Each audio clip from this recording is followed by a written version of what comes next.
Hello everyone. In our last video, we will discuss about the alteration in temperature. There are the two phases of alteration in temperature. That is, first is the hyperthermia. Second one is the hypothermia. Hyperthermia already we are covered in last video. So today we'll discuss about the hypothermia. Okay. So what is the hypothermia? Actually, the hypothermia, when the body lost heat faster than it can produce heat, causing a dangerously low body temperature, that is hyperthermia. Okay, जब क्या करती है आपकी body heat loss करती है, fastly heat loss करती है और हीट प्रोड्यूस नहीं कर पाती है। ठीक है, हीट प्रोड्यूस नहीं कर पा रही है, फास्टली हीट लॉस करती है, जिसकी वजह से क्या होता है हमारी बॉडी में डेंजरसली बॉडी टेम्परेचर डिक्रीज हो जाता है। ठीक है, that condition we call hypothermia. Okay, so hypothermia actually it is a state in which your core body temperature, जो core body temperature आपका होता है core यानी कि आपका जो inner body temperature, जो आपका internal organ जो temperature, that is your core body temperature, वो आपका is lower than 35 degree Celsius और 95 डिग्री फ़ारेनहाइट फॉल हो जाता है। इस टेम्परेचर में जितने भी हमारे कंपनसेटरी मैकेनिज्म है, जो क्या करती है हमारी बॉडी में हीट का प्रोडक्शन करती है। ठीक है, जैसे आपका मेटाबॉलिक रेट हो गया, या आपकी बॉडी एक्टिविटीज हो गई, एक्सरसाइजेस हो गई, आपका स्ट्रेस हो गया। ठीक है, और अनदर जो मैकेनिज्म है जिसके थ्रू हमारा बॉडी क्या करता है, मेंटेन करता है टेम्परेचर को। ठीक है, बीइंग टू फॉल, कंजर्व, वो क्या करते हैं हीट को कंजर्व नहीं कर पाते और कॉन्टिन्यूसली क्या होती है वो फॉल होती रहती है, जिसकी वजह से जो आपका टेम्परेचर होता है बॉडी का वो डाउन हो जाता है। या फिर कह सकते हैं कि ऐसी कंडीशन जब क्या होता है, जो आपकी बॉडी मैकेनिज्म है जो कंपनसेट करती है, कंपनसेट की मैकेनिज्म यानी जो कंपनसेट करती है द टाइम ऑफ, जब आपका बॉडी टेम्परेचर डिक्रीज होता है तो दोबारा से क्या होता है बॉडी को मेंटेन करती है, वो हीट प्रोड्यूस नहीं कर पाती है इनफ, जिसकी वजह से क्या होता है कंटिन्यूसली जो हमारे बॉडी का टेम्परेचर होता है वो फॉल होता है। जो हमारी बॉडी टेम्परेचर है वो हाइपोथर्मिया में चला जाता है। Okay, so the normal range, that is the range, ठीक है, normal range is a 96 to 100 degree Fahrenheit. ठीक है, अगर पेशेंट का 96 से 100 degree Fahrenheit is a normal range. Then mild hypothermia is a 90 to 95 degree Fahrenheit. अगर patient का 90 से 95 डिग्री फ़ारेनहाइट के बीच में बॉडी टेम्परेचर है, that is called a mild hypothermia.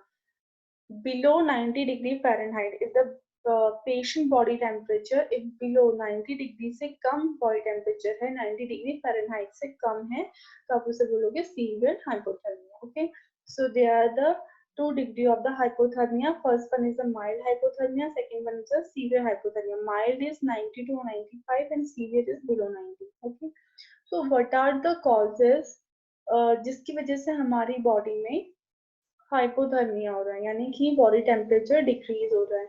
हमने लास्ट वीडियो में भी बात की थी इस बारे में कि what are the mechanism, body mechanism, temperature maintain करने के लिए हमारा फिजियोलॉजिकल मैकेनिज्म क्या है। ठीक है, so what are the cause, उसके बेसिस में कॉजेज है आपके। The causes exposure to cold environment in winter months and the colder climate. जैसे मैंने आपको कहा था, जो they are the two temperature, the skin temperature और कोल्ड टेम्परेचर। ठीक है, जो स्किन टेम्परेचर होता है जनरली हमारे एक्सटर्नल जो हमारा इन्वायरमेंट है उससे अफेक्ट होता है। ठीक है, तो हमारा कोर टेम्परेचर होता है वो जनरली क्या होता है कांस्टेंट रहता है।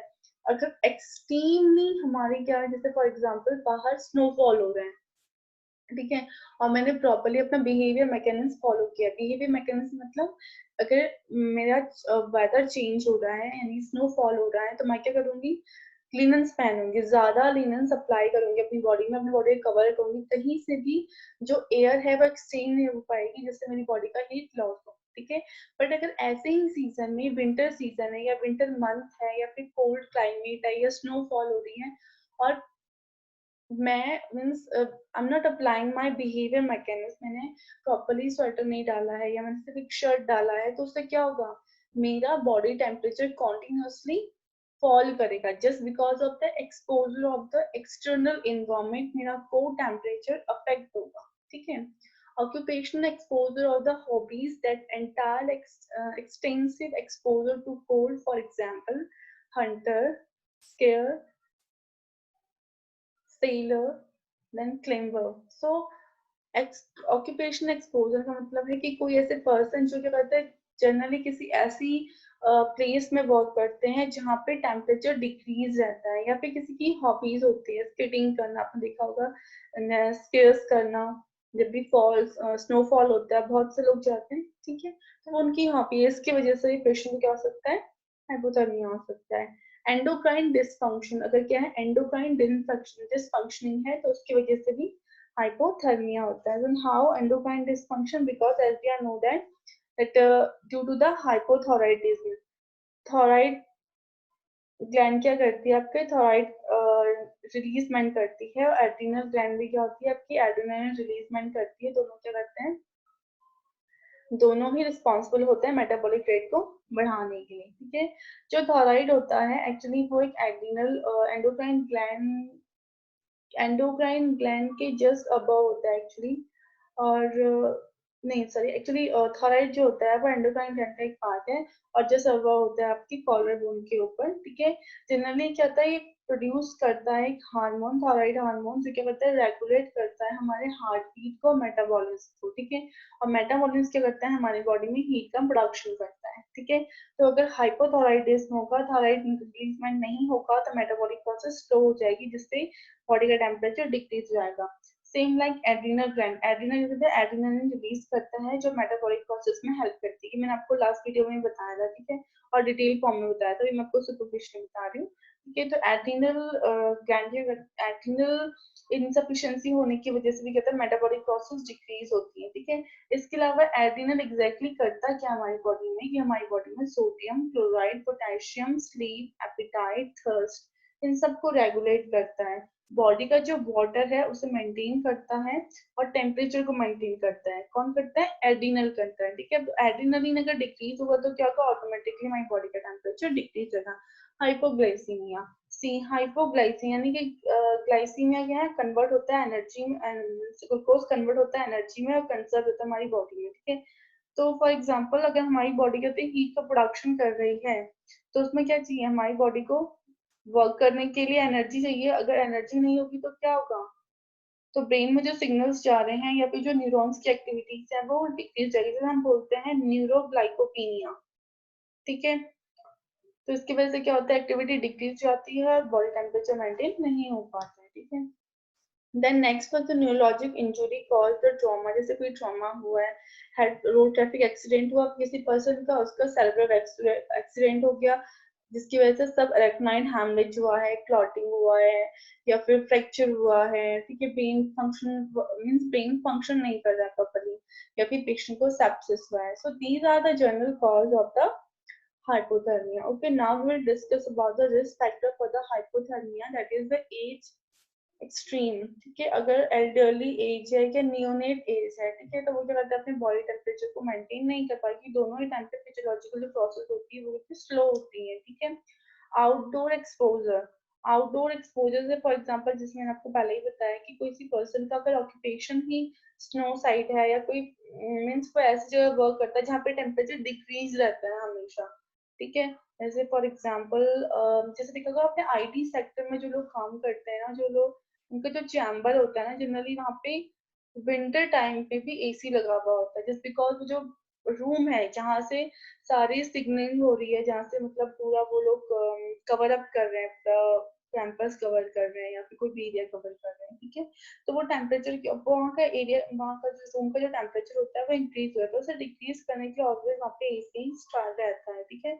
स्पोर्ट्स रिलेटेड इनएडिक्वेट क्लॉथिंग, जैसे बिहेवियर मैकेनिज्म अगर आप अप्लाई नहीं करती हो, बाहर कोल्ड है, आपने प्रॉपरली स्वेटर्स वगैरह नहीं दिया है पहना है, तो उससे क्या होगा, आपका बॉडी, आप एनर्जी कुछ टाइम के लिए से आपने चाय पी ली, आपको बहुत अच्छा लगा, फील गुड, ठीक है, उस टाइम के लिए क्या हुआ, आपकी बॉडी ना थोड़ा, जो आपके मीन्स एक kind of passive sorry active, आपने उसे एक वो दिया है, मैकेनिज्म दिया है, सो दैट कि आपकी बॉडी मेंटेन कर सकती है, ठीक है। तो 5-10 मिनट के लिए, 15 मिनट के लिए आपको अच्छा लगेगा, देन अगेन आपको कोल्ड फील होना स्टार्ट हो जाएगा। So behaviour mechanism also is very important to maintain a body temperature, okay. Drug and intoxication, तो कुछ ड्रग्स होती हैं या फिर कुछ ऐसे टॉक्सिक एजेंट्स होते हैं जो हमारी बॉडी में क्या करते हैं, टेम्परेचर को डिक्रीज करते हैं, जैसे एथेनॉल हो गया, ठीक है। एंडोक्राइन रिलेटेड मैंने आपको ऑलरेडी एक्सप्लेन कर दिया, ठीक है। Now the neurological related stroke, hypothalamic disorder, Parkinson disease, okay. Spinal cord injury, Parkinson disease में क्या होता है, जो हमारे न्यूरॉन्स होते हैं वो सेल्स डिक्रीज हो जाती हैं या फिर डेथ हो जाती है, जिसकी वजह से हमारी ब्रेन फंक्शनिंग नहीं हो पाती, क्योंकि हमारे ब्रेन में क्या होता है, एक मैसेंजर होता है, मैसेंजर रिलीजमेंट होता है, जैसे होता है डोपामिन। डोपामिन जब डिक्रीज होता है ब्रेन में, तो क्या होता है उससे हमारा ब्रेन जो फंक्शन होता है वो एबनॉर्मल फंक्शन करना स्टार्ट कर देता है, जिसे हम पार्किंसन डिजीज बोलते हैं, ठीक है। अंडरस्टूड, जिसकी वजह से बॉडी टेम्परेचर मेंटेन नहीं हो पाता, पेशेंट हाइपोथर्मिया में जा सकता है। This is one of the cause actually. Spinal cord injury, देखो ये स्पाइनल कॉर्ड इंजरी में क्या है, सिग्नल इंडिकेट होते हैं तो ब्रेन तक जाते हैं। आपका स्पाइनल कॉर्ड इंजरी होगा तो क्या होगा, जो न्यूरॉन फंक्शनिंग है वो डिसफंक्शनिंग हो जाएगी, ठीक है। अगर हाइपोथैलेमस डिसऑर्डर है, हाइपोथैलेमस क्या करता है, मेंटेन करता है बॉडी के टेम्परेचर को, वही रेगुलेट करता है टेम्परेचर को, ठीक है। देन मल्टी सिस्टम, अगर कोई डिसऑर्डर, जैसे फॉर एग्जांपल पेशेंट को मालन्यूट्रिशन भी है, उसे सेप्सिस भी है, इन्फेक्शन भी है उसे, ठीक है, उसे शॉक भी है, पेशेंट का हेपेटिक और रीनल फेलियर है, ठीक है। इनमें से कोई 2 या 3 सिम्टम्स पेशेंट में प्रेजेंस है। इमोबिलिटी, अगर पेशेंट क्या है, इमोबल है, वो बिल्कुल भी चलता फिरता नहीं है, अपनी अपनी बॉडी को मूव नहीं करता है, ठीक है। तो जो एक्सपोजिंग पार्ट होता है जनरली उनमें क्या होता है, पेशेंट को मीन्स एक्सपोजर पार्ट होने की वजह से क्या होता है, पेशेंट की बॉडी टेम्परेचर डिक्रीज होता है, ठीक है। तो sign and symptom is a mild hypothermia.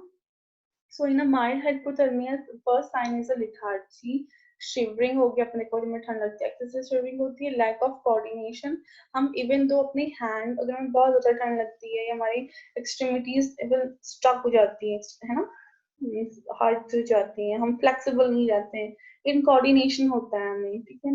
Pail, cold, dry skin, early raise in heart rate and the respiration rate. Okay, so this is the symptoms of the mild hypothermia. Next one is the severe hypothermia. So in that first no shivering. ठीक है, यहाँ पे क्या है, shivering हो रही है mild hypothermia में, अब क्या होगी, shivering नहीं होती है, ठीक है। हार्ट रिदम प्रॉब्लम्स होती है, रिदम प्रॉपर नहीं आता, हार्ट रिदम इरेगुलरिटी होती है हार्ट रेट का, ठीक है। कार्डिक अरेस्ट होने के चांसेस होते हैं। सो कार्डिक अरेस्ट का जनरली मीनिंग होता है जब सडनली किसी भी सडनली समटाइम टेम्पररी सिसेशन हो जाते हैं हार्ट फंक्शनिंग की, that is calling a that is a cardiac arrest. Okay, loss of voluntary muscle control, जब voluntary muscle control का लॉस हो जाता है, इसमें हम खुद से कुछ मूव नहीं कर सकते। हम देखा होगा बहुत ज्यादा कोल्ड होता है तो हम फिंगर से अगर लिखना हम बोलते हैं we can't write anything because हमारे जो हैंड हो गया स्ट्रक हो गया है, ठीक है, स्टिफनेस आ गई है just because of इतना कोल्ड हो रहा है। then low blood pressure, okay, then the under detectable pulse and respiration. Now the diagnosis. So how you will diagnose? Measuring the core temperature at two sides. हम generally क्या करते हैं, core temperature को two side से check करते हैं, तो hypothermia में क्या होता है, core temperature decrease होता है, तो रेक्टम साइड से और इसोफेगस साइड से, ठीक है। इसके लिए हम रेक्टम प्रोब और इसोफेगस प्रोब जनरली हम यूज करते हैं, ठीक है। Now the management. So how you will manage the hypothermia in that continuous monitoring. This is very important. And being a nurse, you should be continuous monitoring to the person who having a hypothermia. Okay. from starting there, जब से उसका treatment start हुआ है, per day आपको sign and symptom observe करना है कि complication तो नहीं है, ठीक है। जो आपने ट्रीटमेंट दिया पेशेंट को उसके अकॉर्डिंग ट्रीटमेंट, आपके पेशेंट की जो कंडीशन है वो प्रोग्रेसिव है क्या नहीं है, ठीक है। चिल की वजह से पेशेंट को अनदर कोई प्रॉब्लम्स तो राइज नहीं हो रही है, मे बी उसको बॉडी मूवमेंट ना हो रहा हो या एक्सेसिव चिल होने की वजह से स्टिफनेस हो गई हो, ठीक है। पेशेंट का ब्लड प्रेशर एक्सेसिवली फॉल हो रहा है, तो कंटिन्यूस आप वाइटल मॉनिटरिंग करोगे, पेशेंट को ऑब्जर्व करोगे, ओके। देन रिवॉर्डिंग का मतलब होता है कोई भी ऐसा सपोर्टिव थेरेपी जिससे क्या होता है, पेशेंट को सेटिस्फेक्शन मिल सके, ठीक है।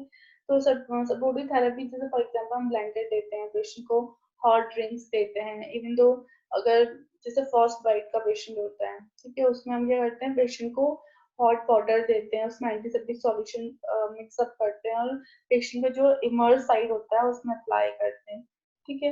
तो ये क्या एक्चुअली सेटिस्फेक्शन है, सेटिस्फेक्शन मतलब पेशेंट सेटिस्फाई होना चाहिए कि यार दे आर गेटिंग समथिंग जिससे उसकी बॉडी को क्या है रिलैक्स मिल जाए, ठीक है।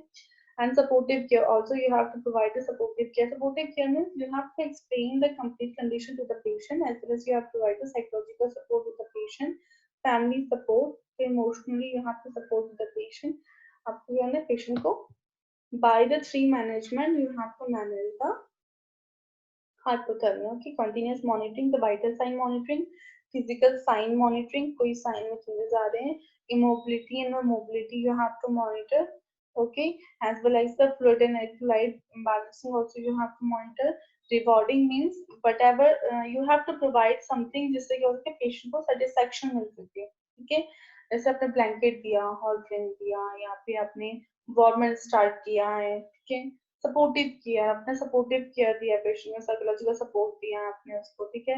या फिर कोई ऐसी मीन्स अनदर कुछ ऐसे मैकेनिज्म दिए हैं जिसकी वजह से पेशेंट का बॉडी टेम्परेचर मेंटेन हो सकता है, ठीक है। सपोर्टिव केयर में आपके ब्लैंकेट्स एंड ऑल्स भी आते हैं। Then passive management in that involve the use of the blanket covered by the body heat to trap heat being lost. तो passive management जो हम externally हम करते हैं, ठीक है, जिसमें हमारी internal body कोई भी वर्क नहीं करती, that is जैसे फॉर एग्जाम्पल आपने कवर किया पेशेंट को या फिर ब्लोअर वगैरह दिया है, हीट प्रोड्यूस किया उसकी बॉडी में तरह से, ठीक है।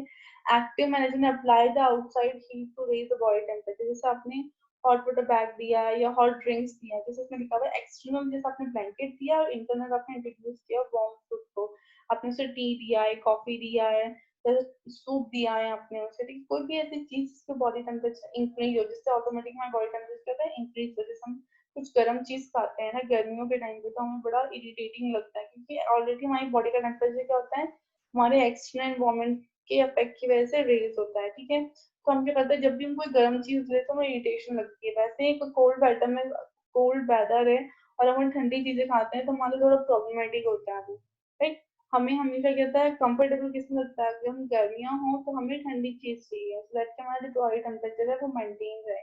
वो एक kind of support, it's not a support, एक रिवॉर्डिंग थेरेपी भी, हम सेटिस्फाई होते हैं उस चीज से, ठीक है। Then also you have to provide the warm IV fluid, body cavity, Lavasa हम कर सकते हैं, जैसे एनीमा आप कर सकते हैं, एनीमा में आपने दिया है लवास लवास थेरेपी से, आपने लवास किया, हॉट वाटर आपने पेशेंट को इंसर्ट किया है लवास में, ठीक है, या फिर एनीमा दिया है आपने कोल्ड वाटर का, and extra corporeal, okay। Now rewarming of the mild hypothermia, तो आप रिवॉर्मिंग कैसे करोगे अगर पेशेंट को mild hypothermia, the active external method in that तो वार्म ब्लैंकेट आप दोगे उसे, हीट पैकेज दोगे, आप हॉट वाटर मेडिटेशन कर सकते हो, रूम का टेम्परेचर इंक्रीज करने के लिए आप विंडोज आपके डोर सब कुछ क्लोज करके जहाँ से भी एयर एंट्री हो रहा है आप क्लोज कर दोगे, वार्मर स्टार्ट कर सकते हो, ब्लोअर स्टार्ट कर सकते हो, वार्म विंटर इमर्सन, ठीक है, दे सकते हैं आप उन्हें। देन एक्टिव इंटरनल मेथड में आप वार्म आईवी फ्लूइड, एक तो हम एक्सटर्नली हमें उसे एक काइंड ऑफ बिहेवियर जो हम देते हैं उसे, ठीक है, कि हमें हॉट पैक दे दिया, ब्लैंकेट दे दिया, पेशेंट का रूम का टेम्परेचर इंक्रीज कर दिया, हमने ब्लोअर स्टार्ट कर दिया, ठीक है। इसके अलावा वार्म वाटर इमर्सन दिया है, जैसे फॉर एग्जांपल उसे कहीं भी ज्यादा कुछ से पैरों में स्पीड से आपकी हीट लॉस होता है तो आप क्या करोगे वार्म वाटर आपने उसके लेग्स को वार्म वाटर में डिप किया ताकि उसे गुड फील हो, सेटिस्फाइड हो, ठीक है। एक्टिवेट इंटरनली आपने क्या किया है, इंटरनली आपने आईवी मेथड यूज किया है, वार्म आईवी आपने इंट्रोड्यूस किया है या फिर अपने लवास किया है, ठीक है। Removing off the severe hypothermia, अब अगर सीवियर हाइपोथर्मिया की कंडीशन है तो in what you have to do and that active external method, ठीक है, in that warm blanket, heat pack, warm water, same like, ठीक है। active internal method same IV fluid method देंगे, warm and humidified oxygen भी हम इसमें दे सकते हैं, ठीक है ना, severe hypothermia। now what are the nursing management of the hypothermia, this is very important। the first is provide the extra covering and monitor the temperature। आपने देखा होगा जब पेशेंट को फीवर होता है, ठीक है, स्पेशली जब उसे स्टार्ट होता है फीवर तो पहले पेशेंट कंप्लेन करता है कि उसे कंपन सी हो रही है, शिवरिंग हो रही है ऑल ओवर द बॉडी में। That time generally we have provide the blanket of external things देते हैं, बिहेवियर मैकेनिज्म अप्लाई करते हैं दैट कि पेशेंट का बॉडी टेम्परेचर पैसिव वे से हम उसे कंप्लीट कर सके, ठीक है, इंक्रीज कर सके। Then covered cover the head properly, cover the head properly like as you know that जो हमारे बॉडी हीट होता है वो हमारे हैंड और फीट बोथ साइड से होते हैं, मीन्स बोथ साइड से रिलीजमेंट होता है, मीन्स बॉडी का टेम्परेचर होता है वो लो होता है उससे। जैसे हम फॉर एग्जांपल किसी को हाइपरथर्मिया है तो हम क्या करते हैं, कोल्ड स्पंजिंग करते हैं या फिर टैप वाटर स्पंजिंग करते हैं, तो फीट में या फोरहेड में अप्लाई करते हैं, ठीक है, जहाँ से ज्यादा सबसे ज्यादा बॉडी हमारी हीट लॉस होता है। तो अब ये करना है, कवर करना है हेड को properly. Then use heat retaining blanket, जो हीट रिटेनिंग ब्लैंकेट्स होते हैं ना, आप उन्हें यूज करना है सो दैट की एयर उनमें एंटर ना हो सके और बॉडी की हीट क्या हो सके, कंजर्व हो सके में, ठीक है। कि पेशेंट लिनन ड्राई, पेशेंट के लिनन ड्राई होने चाहिए, वो वेट नहीं होने चाहिए, ठीक है। अगर वेट होंगे तो क्या होगा, उससे हमारा बॉडी टेम्परेचर डिक्रीज होगा। As you know that the body temperature will be decrease by the fourth method. The first one is conduction, convection, radiation, ठीक है, vibration method, okay, even though also evaporisation, ठीक है। तो these are the four method जिसकी वजह से हमारा body temperature fall होता है, तो आपको ये मेंटेन करना है, ठीक है। तो फर्स्ट वन इज आपको फर्स्ट ऑफ ऑल पेशेंट को ब्लैंकेट वगैरह प्रोवाइड करना है, मॉनिटर करना है उसके टेम्परेचर को, वाइटल साइन मॉनिटरिंग करना है, फ्लोर बैलेंसिंग करनी है आपको, ठीक है। पेशेंट को एक्सटर्नली कवर अप करना है, आपको कवर करना है उसके हेड को, उसके फीट को, आपको ही ब्लैंकेट यूज करना है, ऐसे ब्लैंकेट जिसमें कि एयर एक्सचेंजेस ना हो सके, ठीक है, की पेशेंट लिनन ड्राई, पेशेंट के लिनन ड्राई होने चाहिए। Now another nursing management is the control environment and temperature. वो इन्वायरमेंट एंड टेम्परेचर कंट्रोल करने के लिए आप रूम को वार्म करोगे, रूम का टेम्परेचर इंक्रीज करने के लिए ब्लोवर अप्लाई कर सकते हो, ठीक है। देन विंडो क्लोज करना, डोर क्लोज करना, एंट्री रिस्ट्रिक्टेड कर दो पर्टिकुलर रूम के लिए, ठीक है। Provide the extra heat source, heat lamp दे सकते हो, रेडिएंट वार्मर दे सकते हो, पैड्स दे सकते हो, ब्लैंकेट्स दे सकते हो पेशेंट को, ठीक है। Carefully assess for the hypothermia और द बर्न, पेशेंट को क्या करना है, केयरफुली असेस करना है हाइपोथर्मिया के लिए और बर्न के लिए, okay. Regulate heat source according to the physical response, तो फिजिकल रिस्पॉन्स के बेसिस पे क्या करना है, रेगुलेट करना है हीट रेगुलेट करना है आपको हीट सोर्सेज को। जैसे फॉर एग्जांपल आपने पेशेंट को ब्लैंकेट दिया, आपने वार्मर स्टार्ट कर दिया, आपने उसकी फीट साइड से ब्लोवर स्टार्ट कर दिया, आपने हर जगह से पेशेंट को वार्म किया, ठीक है। अब अगर पेशेंट आपको कंटिन्यूसली पेशेंट का मॉनिटरिंग करना है टेम्परेचर का, पेशेंट का टेम्परेचर इंक्रीज होगा कंटिन्यूसली, आपने उसे वार्मर वगैरह दिया है, तो उससे क्या होगा, एक्सेस हीट प्रोडक्शन होगा पेशेंट का, ठीक है। तो वो भी आपने मॉनिटरिंग करनी है। Then whenever you have to provide any kind of the warmer, like आपने कोई ऐसी चीज दिया है तो आप पेशेंट के इनसाइड खड़े होगे, ठीक है, आपको पेशेंट को केयरफुली मॉनिटरिंग करना सो दैट पेशेंट बर्न ना हो, तो you should be closely observe the patient. Now there is a one condition that is a frostbite. Actually, our topic is completed only. So it's very small topic. ठीक है, generally आप patient देखोगे hospital में frostbite के, and that's why I'll teach you the topic including in this hypothermia. Okay. So what is the frostbite? Frostbite is a condition in which the tissue temperature drop below 0 degree centigrade Celsius. जब हमारा जो tissue temperature होता है वो fall हो जाता है, drop हो जाता है 0 डिग्री सेल्सियस में, ठीक है। It result cellular and the vascular damage, हमारी सेल्स और वैस्कुलर दोनों क्या होते हैं, डैमेज हो जाते हैं। Body part more frequently affected by the frostbite, including the digest or feet, hand, sorry, uh, digits of feet, hand, tip of nose and earlobes। ये सारे क्या कौन से बॉडी पार्ट है यहाँ पे जो जनरली हम एक्सपोज करते हैं इन्वायरमेंट में, ठीक है। तो फ्रॉस्ट बाइट एक ऐसी कंडीशन है जब क्या होता है, हमारी बॉडी का जो टेम्परेचर है वो, जो टिश्यू टेम्परेचर है वो 0 डिग्री सेंटीग्रेड से बिलो हो जाता है, जिससे हमारी जो सेल्स हैं और जो वेस्कुलर्स हैं, हमारी ये वेसल्स हैं वो क्या होती हैं, डैमेज हो जाती हैं, ठीक है। तो इसकी वजह से क्या होता है, जनरली हमारे कौन से बॉडी पार्ट में अफेक्ट करता है, जैसे फीट हो गया, हैंड हो गया, टिप ऑफ द नोज हो गया, एयरलोब्स, इन्हें हम कवर अप नहीं करते। जैसे आपने देखा होगा हैंड को हम क्या करते हैं, ग्लव से कवर अप कर लेते हैं, फीट को हम सॉक्स से कवर अप कर लेते हैं, ठीक है। माउथ को हम जो हम कैप वगैरह अप्लाई करते हैं उससे कवर अप कर लेते हैं, ठीक है। लेकिन मीन्स इवन दो फीट को भी हम करते हैं, बट फीट से ज्यादा क्या होता है, हमारी बॉडी का हीट ज्यादा लॉस होता है और डायरेक्टली हमारे किसी पर्टिकुलर सरफेस पे टच मारने की वजह से क्या होता है, फीट कूल होती है, ठीक है। हैंड्स हमारे ग्लव्स होते हैं, लेकिन जनरली हम क्या होता है वर्क करते हैं मेटालिक थिंग्स में, हम लोग टच करते हैं, तो उसकी वजह से भी क्या होता है, डिक्रीज होता है। इसलिए सबसे ज्यादा जो अफेक्टेड पार्ट होता है हमारे, वो feet, hand, tip of the nose और earlobes है, ठीक है। Then predisposing factor in that the contact with the thermal conductor such as the metal, immobility and the careless application of the cold package, ठीक है। अगर आपने carelessly अब for example अपने पेशेंट को हाइपरथर्मिया है, ठीक है, आपने उसे कंटिन्यू उसे हम ईच 20 मिनट में कोल्ड स्पंजिंग करते हैं, ठीक है, 1 आवर के बाद ही रिपीट करते हैं कंटिन्यूसली। अगर से कोल्ड स्पंजिंग करोगे तो क्या होगा, वो हाइपोथर्मिया में चला जाएगा। इमोबिलिटी अगर है, ये ऑलरेडी हमने डिस्कस कर लिया है। और पेशेंट किसी ऐसे कंडक्ट के थ्रू आते हैं, मेटालिक कंडक्ट के थ्रू आते हैं, जो क्या कोल्ड है, okay. Now the satisfaction of the first bite of, sorry, classification of the first bite is the first one is the first degree of the first bite just affect the epidermis। तो क्या करता है, first degree है तो सिर्फ हमारे epidermis को effect करता है।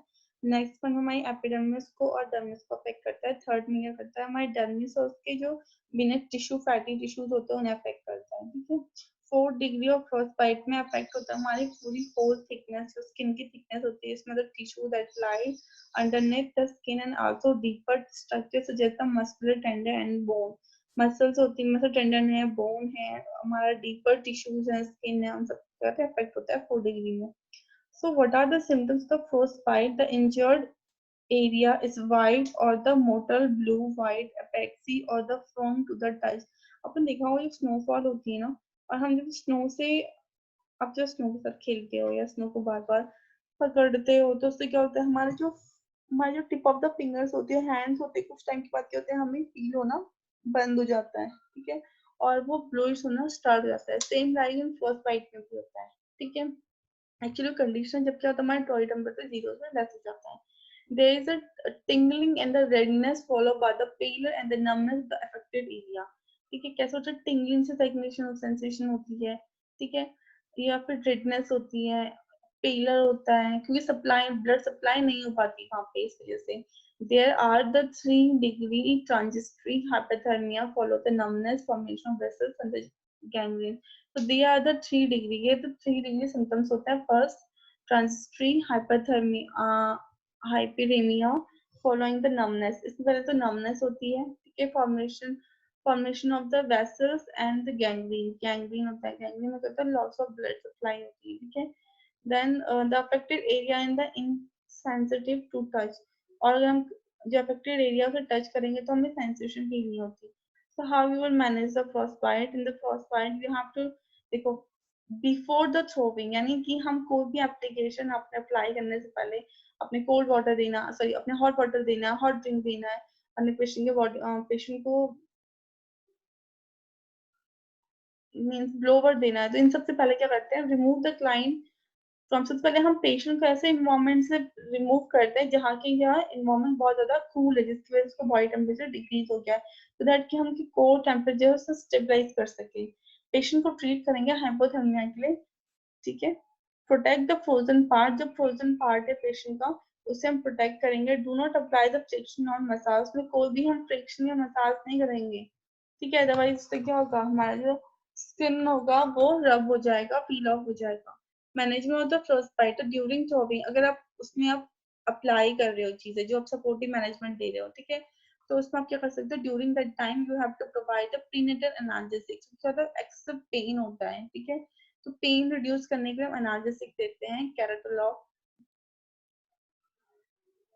And provide the ibuprofen 40 mg per oral, ठीक है।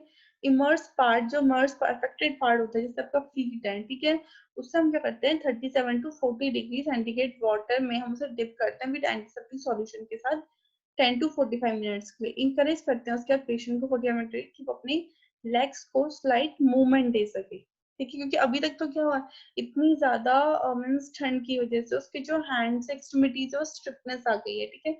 तो पहले हम क्या करते हैं, हम कोई मसाज नहीं करते, पहले हम उससे हॉट वाटर अप्लाई करते हैं, वाटर उसको बोलेंगे, फॉर एग्जांपल उसके फीट नहीं चल रहे हैं तो हम उसके फीट को हॉट वाटर में डिप करेंगे, और जब थोड़ा रिलैक्स होना स्टार्ट होगा 40 मिनट के बाद, 30 या 40 मिनट के बाद, then we will set to the patient कि वो थोड़ा स्लाइटली अपने बॉडी को मूव दे, ठीक है, जेंटली मूवमेंट करना है।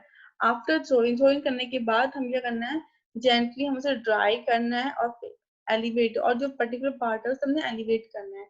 Apply the place between the toes if macerated, okay.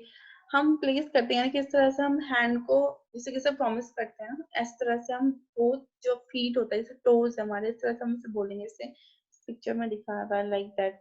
लेकिन कब बोलेंगे, जब उसे क्या होगा, जब उसे कंफर्टेबल होगा, जब उसमें मूवमेंट आना स्टार्ट हो जाएगा, पर्टिकुलर जो अफेक्टेड पार्ट है उसमें मूवमेंट आना स्टार्ट हो जाएगा, यानी टोज मूवमेंट आना स्टार्ट हो जाएगा, ठीक है।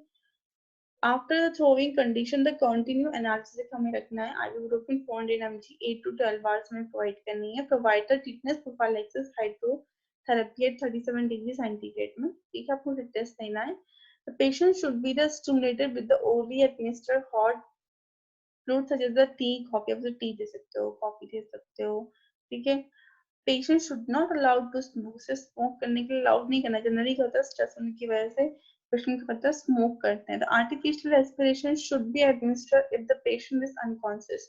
तो आर्टिफिशियली आपको रेस्पिरेशन करना है, सॉरी आर्टिफिशियल रेस्पिरेशन अगर जरूरत है तो ही आप उसे अलाउ करोगे, ठीक है। अगर पेशेंट का क्या है, अनकॉन्शियस है, जैसे पेशेंट को अगर ब्रीथिंग डिफिकल्टी हो रही तो भी आप उससे ऑक्सीजन कर सकते हो, या फिर अगर उससे अनकॉन्शियसनेस की कंडीशन तो डेफिनेटली करोगे। So thank you, you have any doubt, you will ask.